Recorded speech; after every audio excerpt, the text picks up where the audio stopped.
Glenn Beck gave us an epic, creepy God rant. Let's listen. God is being driven out of the public square. God is openly mocked, and hedonism and darkness is being embraced. Let me give you the easy ones. Charlie Sheen berated his employer, bragged about his rampant drug use, treated women like meat, rewarded brand new comedy show, celebrates all of his quirky debauchery. Kim Kardashian, famous, intentionally whoring herself out of videotape. That's what she did, a sex tape. Whoops, look who's famous now. She became more famous by dating the guy who said George W. Bush hates all black people, Kanye West. And then she became even more celebrated for getting impregnated out of wedlock and bringing a child into a guaranteed disaster of a relationship. And then there's the good old Anthony Weiner. While taxpayers were paying his salary with their hard-earned money, he was tweeting pictures of his wiener to random women on Twitter. When caught, he went on a media tour, lied over and over again, accused everybody but himself, fiercely claiming innocence, playing the victim card. Now he's the front runner in the upcoming national or mayoral race in New York City. He might be the mayor of New York City. And quite honestly, America, those are the easy ones. I picked the hits that your friends, who get their news from Entertainment Tonight, I tried to pick the ones that they would understand.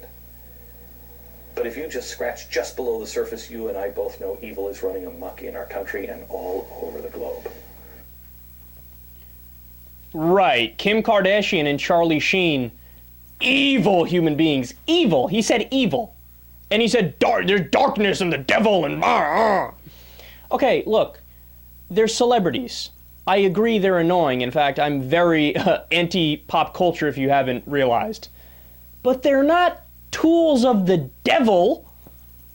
I love how this guy always talks about freedom and how freedom is awesome. That's one of his daily rants on his show. He goes on and on about maximum freedom and liberty. Well, Glenn, I'm sorry to burst your bubble, but that's freedom. All of the celebrities and that lifestyle and that culture, that's birthed from a free society. And now all of a sudden you hate it and you say it's tools of the devil. Look, Glenn has turned into a paranoid, uber-religious grandpa-like character, kind of like Pat Robertson. Now, they're the devil. These kids are the devil. And by the way, probably the most important point about this is, what's the alternative to this hedonism that he's referring to? What's the alternative to it? You want a Saudi Arabia-style theocracy, Glenn? You want religion to rule the day? You want the evangelical Christians to take over? They tell you what they want to do. They want to ban porn. They want to ban divorce. Brian Fisher was talking about that on his radio show the other day. You want to live in that kind of a society? You want a North Korean dictatorship where you can control everybody's personal lives? You want to dictate to Kim Kardashian how to live her life? Again, I agree. A lot of these people are annoying and they piss me off. But that doesn't mean I get to tell them how to live their life, and that definitely doesn't mean they're tools of the devil, which is mythological. There's no actual devil with the horns and the, I'm the devil, Okay. Notice. This is very telling as well.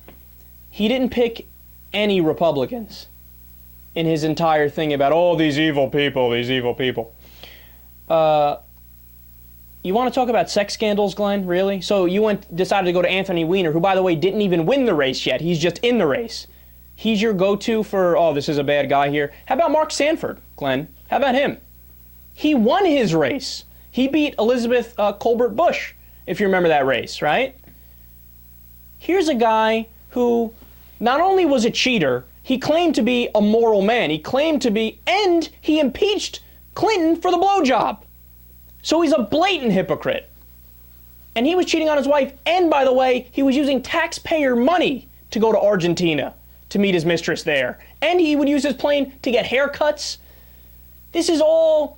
See, when it's a Republican, you get a pass. Shh. I'm not going to talk about it because I'm Glenn Beck and I'm a partisan, so if you're a Republican, go right ahead. And he ran on fiscal responsibility.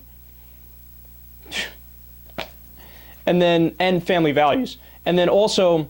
my favorite of all time, Scott Desjardins. You want to talk about morality, and you don't bring up Scott Desjardins? Scott Desjardins is a pro-life, anti-drug Republican, family values Republican, had multiple affairs, made his mistresses get abortions after he impregnated them, prescribed drugs to his mistresses that they didn't need so they could get high. He smoked weed and did drugs himself, right? Even his wife even got an abortion. And by the way, some of the abortions were late-term abortions. And here's a guy who has a pro-life voting record and an anti-drug voting record. He also put a gun in his mouth and threatened to kill himself when his wife said she was going to leave him. Now, that entire scandal broke. Multiple affairs, multiple abortions, hypocrite in every sense of the word. And he got reelected. He got reelected! I believe he's from Tennessee. So Glenn Beck, the country's not moral anymore, the devil's seeping in. And his example, Charlie Sheen, who did a lot of drugs, Kim Kardashian, who fornicated with a black man, and Anthony Weiner, who didn't even win his race yet. I could come up with better examples of immorality, Glenn, and it has nothing to do with religion, it has nothing to do with the devil, and it has a lot more to do with Republicans that say one thing and act another way. But of course, leave it to Glenn Beck to not be objective and to go on creepy God rants.